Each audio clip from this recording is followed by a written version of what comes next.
It has been a long time since I uploaded editing-related packs, because I am focusing on improving your skills and help you learn editing through tutorials.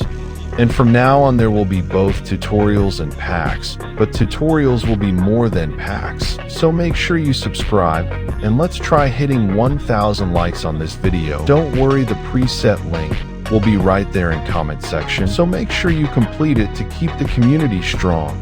Now let's begin.